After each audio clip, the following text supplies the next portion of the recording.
Hello guys, in today's video I'm going to show you how to fix Minecraft.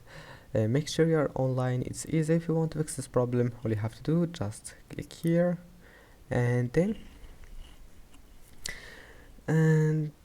just type here Windows Update Settings, and now make sure to install all the updates that you can find here. Just click check for updates and wait for it, and then go to cmd command prompt.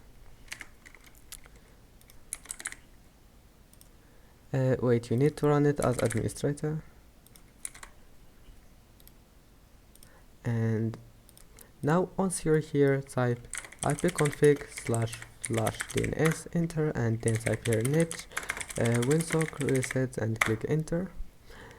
Restart your PC and you're done. Don't forget to like and subscribe, and see you in the next video.